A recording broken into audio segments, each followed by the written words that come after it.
Boa tarde, pessoal! Vamos então à nossa aula de hoje.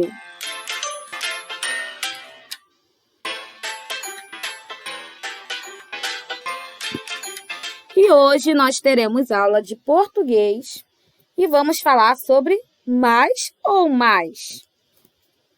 Então, você já sabe que a palavra mais indica o acréscimo de uma quantidade. Por exemplo, 2 mais 4 é igual a 6. Então, quando eu quero indicar uma quantidade, eu uso mais com i, ok?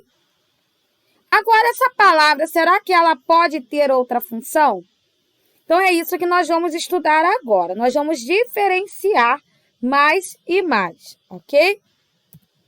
Então, essas duas palavras, mais com S, ó, sem I, e mais com I, existem na língua portuguesa e as duas estão corretas.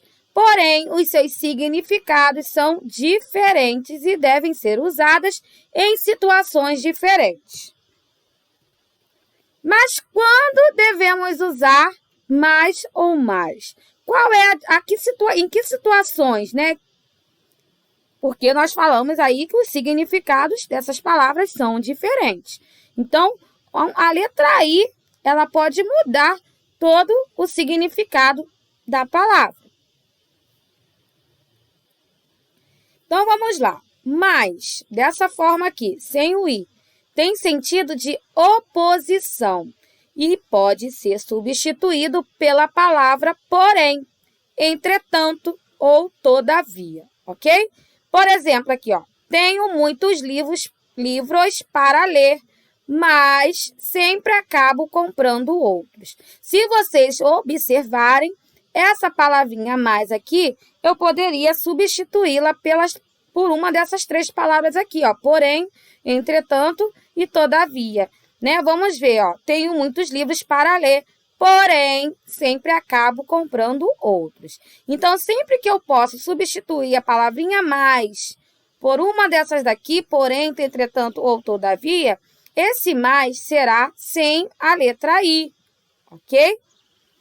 Mas com I, olha aqui, ó, a diferença, tem sentido de soma, quantidade. Então, a dica é substituí-lo por menos. Então, se a frase fizer sentido, quando você colocar a palavra menos no lugar do mais, e aí você vai saber com certeza que o mais com i estará correto naquela frase. Por exemplo, aqui, ó, o livro tem mais detalhes do que o filme. Vamos substituir esse mais pela palavrinha menos. O livro tem menos detalhes do que o filme. Se deu para substituir pela palavrinha menos, esse mais é com i, ok? Então, vocês precisam ter muita atenção a esses detalhes, tá? A essas diferenças.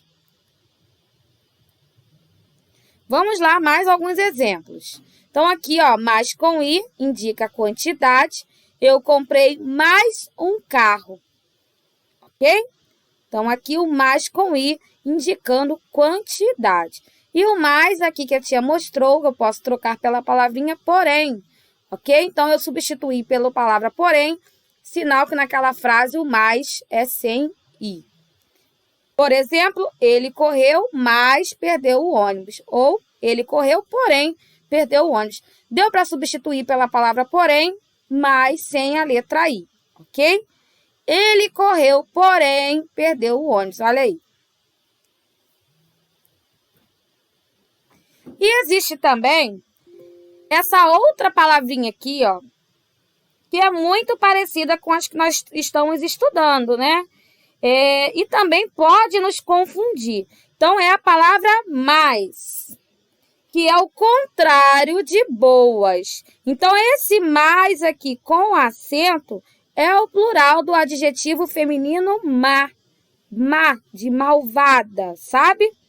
Por exemplo, quando abro o jornal, não leio as más notícias. Então, quando eu estou me referindo, né, ao adjetivo feminino de má, né, o contrário de boas, então essa palavrinha será mais com acento, tá? Então, tem muita diferença.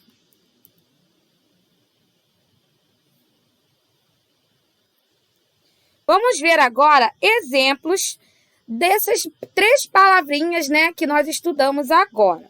Então, eu tenho aqui o primeiro exemplo. Gosto de moto, mas prefiro carro. Então, eu sei que essa palavrinha é mais sem i, porque eu posso substituí-la pela palavra porém. Gosto de moto, porém prefiro carro. Deu para substituir por porém, o mais é sem o i, ok?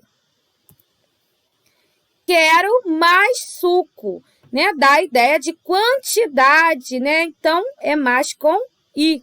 E eu também posso substituir pela palavra menos. Quero menos suco. Deu para substituir pela palavra menos ou está indicando uma quantidade. Eu vou usar o mais com a letrinha i. E ele fez mais escolhas. Esse mais aqui com acento é o contrário de boas, né? Então, vamos lá. Mais, lembro da palavrinha porém. Mais com i, oposto de menos, indica quantidade, ou eu posso substituí-lo pela palavra menos, aí eu sei que é mais com i. E o mais, com acento, sem o i, oposto de boas, ok? Então, pessoal, essa foi a nossa aula de português. Nós vimos a diferença entre essas 3 palavrinhas. Elas têm diferenças e sentidos diferentes também. Em produção textual, hoje nós vamos falar sobre um gênero que se chama discurso. Então, o discurso é um gênero textual realizado oralmente. Como assim oralmente? Ele é falado, né? Em que o orador expõe informações e argumentos mostrando o seu ponto de vista sobre o tema retratado. Posteriormente, um discurso pode ser transcrito e registrado.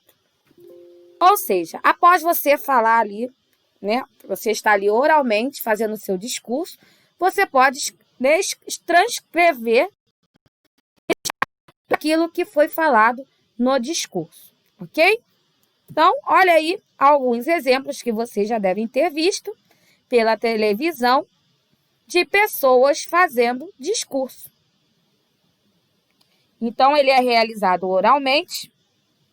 Então, a pessoa que está fazendo o discurso, ela, né, expõe informações, argumentos, mostrando o seu ponto de vista sobre aquele tema que ela está falando, ok?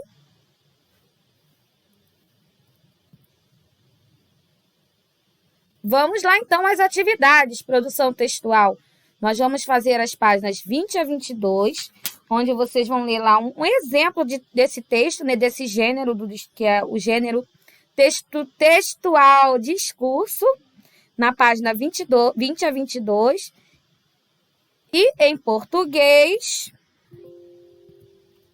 páginas 26 a 28, ok? Então, nós temos atividades de produção textual e também de português. Essas atividades serão para hoje, mas para a semana que vem, eu quero que vocês façam uma outra atividade super legal, que é de um gênero textual que nós já estudamos na aula passada. Lá na página 29 e 30, sobre reportagem. Então, vocês irão planejar uma reportagem. No livro está pedindo para ser uma reportagem escrita, ok? Mas quem quiser pode montar uma reportagem, né? Tipo o Jornal da Nacional, você falando a notícia, tá bom? Falando ali a reportagem, o assunto que você quer passar. Tá bom, pessoal? Então, nós temos atividades para hoje e temos atividades para a próxima aula, ok? Então, beijinhos para vocês e espero vocês amanhã.